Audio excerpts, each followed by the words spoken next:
Hello friends, welcome to my channel বিপ্লবেন প্যাটস। তো কেমন আছো তোমরা সবাই? আশা করি ভালো আছো। তো আজকে আবার চলে এলাম নতুন একটা দিনে নতুন একটা ব্লগ নিয়ে। তো চলো ব্লগটা শুরু করি। আজকে গাইস স্পেশালি ব্লগটাতে আমি আমার বাড়ির কিছু গাছের শখ করাবো তোমাদের। অ্যাকচুয়ালি গাছগুলো আগে থেকেই ছিল আর কিছু আজকে নতুন আমি লাগিয়েছি।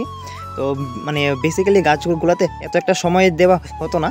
তো সামনে যেহেতু মানে বৃষ্টির দিন, গত 1-2 দিন আগেও ভালো বৃষ্টি হয়েছে, তো ভাবলাম এখন গাছগুলোকে একটু সাফ সাফাই করে তাদের মধ্যে অনেকগুলো আগাছা জমে গেছে, ওইগুলোকে সাফ করে দিলে খুব তাড়াতাড়ি তারা এখন বৃষ্টিতে বেড়ে উঠবে আর কি। তো দেখতে পাচ্ছ এখানে আমার একটা মানি প্ল্যান্ট গাছ আছে। তো এইগুলোকে আমি অনেকদিন আগে এই ছোটো একটা বাউলের মধ্যে লাগিয়েছিলাম, একটা চারা লাগিয়েছিলাম। তো এখন অনেকগুলো চারা হয়ে গেছে। তো তাদের এখান থেকে কিছু কিছু মানে যেগুলো মানে খারাপ পাতা ছিল, ওই পাতাগুলোকে আমি কেটে বাদ দিয়েছিলাম। প্লাস তাদের গোড়াতে অনেকগুলো আবর্জনা হয়েছিল, তো ওইগুলোকে আমি সাফ করলাম। তো গাছগুলো যখন গাছ বড় হবে না, তখন লফটাকে দেখতে খুবই ভালো লাগবে। তো আমি ওয়েট করছি আর কি যে গাছগুলো কবে সুন্দর করে বেড়ে উঠবে। বেড়ে উঠলে লফটের সামনে ভালো একটা জায়গায় তাদেরকে প্লেস করবো, যাতে তোমাদেরকেও দেখতে ভালো লাগে এবং লফটাকেও দেখতে খুবই সুন্দর লাগে। আরও গাছ রয়েছে গাইস, তোমাদেরকে আমি এক এক করে সবগুলা গাছকে আজকে দেখাবো, কারণ সবগুলা গাছকে আমি আজকে একটু সাফ সাফাই করব। তো গাছগুলার কাজ করতে করতে হঠাৎই আমার মনে হলো যে আজকে কেন না ছোট আমার যে হাঁসের বাচ্চাগুলো রয়েছে, তো তাদেরকে একটু স্নান করানো যাক, যেহেতু পায়রারাও লফটে রয়েছে আর গরমটাও খুব ভালো, আর তাদেরকে এত ভালোভাবে স্নান করানো হয়নি বড় জায়গায়।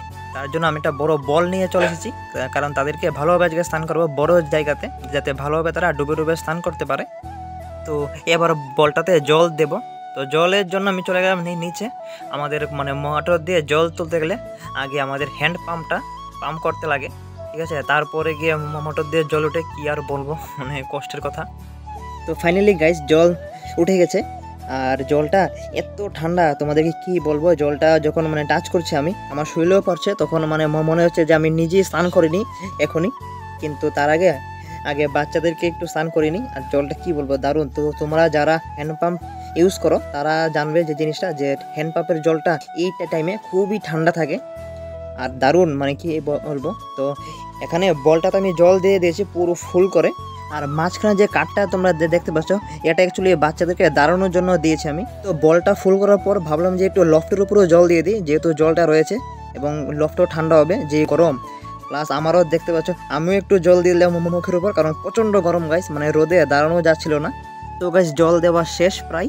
তো এখন টাইম হচ্ছে বাচ্চাদেরকে ছাড়ার। তো এই দেখো গাইস, আমার বাচ্চাগুলো একদম তাকিয়ে রয়েছে বাইরের দিকে, যে কখন তাদেরকে ছাড়বো আর তারা গিয়ে ঝাঁপিয়ে পড়বে।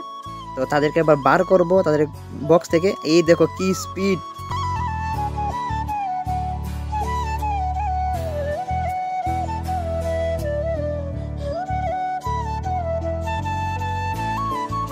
তো তারা এবার বক্স থেকে বের হয়ে দেখো কয়েকজন জল খাচ্ছে, জলটা দেখেই।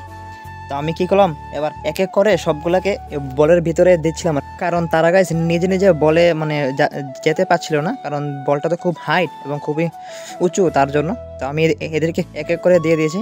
আর এই দেখো যে মিডিলে যে কাঠটা আমি দিয়েছিলাম, তো কাঠটাতে তারা কি সুন্দর দাঁড়িয়ে দাঁড়িয়ে কমফোর্টেবলি জল খাচ্ছে প্লাস স্নানও করছে, এই দেখো।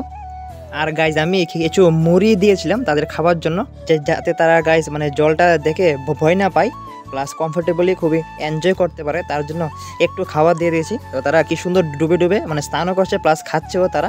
আর যেহেতু হাঁস তো তোমরা জানোই যে তারা জলের ভিতরে ডুবে ডুবে খেতে ভালোবাসে আর কি, এটা তাদের নেচারই।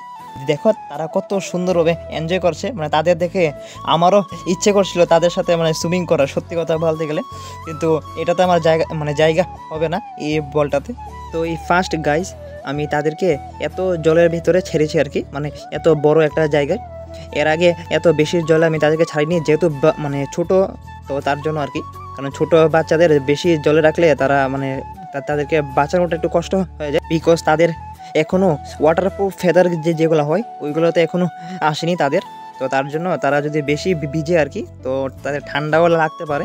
তো আজকে এই ফার্স্ট টাইম, যেহেতু একটু গরমও ছিল ভালো, তো তার জন্য আমি তাদেরকে দিয়েছি। তো আর মনে হয় না মানে সচরাচর আমি এভাবে মানে স্নান করতে দেবো তাদের। তো তারা এখানে এনজয় করুক। তো চলো আমরা কাজ করে আসি। তো এখানে আমি আরও কিছু মানে ফুল গাছ, যেগুলো কালকে আমি সন্ধ্যার সময় এনেছিলাম, কিন্তু তারা এখন একটু মজে গেছে, কিন্তু কোনো সমস্যা নেই, আজকে বিকালে আবার ঠিক হয়ে যাবে। এদের লাগিয়ে দিয়েছে এখানে। আর এইদিকে দেখো আমারটা গোলাপ গাছ রয়েছে, তো গোলাপ গাছটা খুবই সুন্দর ফুল ফোটে এটাতে। এটা আমি গত বছর লাগিয়েছিলাম, একটু যত্নের অভাবে গাছটা এখন এত একটা দেখতে ভালো লাগছে না, কিন্তু আমি এখন গাছটাকে পরিষ্কার করে তাকে ঠিক করে আমি বেঁধে দিচ্ছি, যাতে মানে নেক্সট বৃষ্টিতে ও খুব ভালোভাবে মানে ফুল আমরা দেখতে পাই ওর থেকে, এবং ভালোভাবে ও গ্রো করতে পারে। আর নেক্সট যে গাছটা তোমরা দেখতে পাচ্ছ গাছ, এই দেখো, এটা হয়তো তোমরা অনেকেই চিনো গাছটা। এটা হচ্ছে গাছ তোমরা ঠিকই ধরেছ, নিম গাছ। তো আমি নিমের চারাটা লাগিয়েছি, কারণ নিম গাছ মানে খুবই ভালো একটা মানে গাছ আর কি। তো আমি এবার কি করেছি, সবগুলোতে একটু জল দিয়ে দিই, কারণ যেহেতু লাগিয়েছি এখন জাস্ট, আর গরমে গোড়াগুলা শুকিয়ে রয়েছে, তো বেশি না, হালকা হালকা একটু জল দেব সবগুলা গাছের মধ্যে। আর গাছ প্রতিটা গাছ মানে যেহেতু চারা গাছ, তার জন্য এতটা ভালো বোঝা যাচ্ছে না, কিন্তু যখন বড় হবে না খুবই সুন্দর লাগবে। তো ফ্রেন্ড, আজকের ভিডিওতে আমি পায়রাদের কোনো আপডেট তোমাদেরকে দেখাতে পারিনি, তার জন্য খুবই সরি। হোপসো কি নেক্সট ভিডিওতে খুব ভালো ভালো কিছু আপডেট তোমাদেরকে দেখাবো। তো আজকের ভিডিওটা যদি তোমাদের ভালো লেগে থাকে তাহলে নিশ্চয়ই লাইক অ্যান্ড সাবস্ক্রাইব করে দেবে। তো ভালো থাকবে, সুস্থ থাকবে, দেখা হবে অন্য আরেকদিন আরও কিছু ভালো আপডেট নিয়ে। আজকের জন্য টাটা।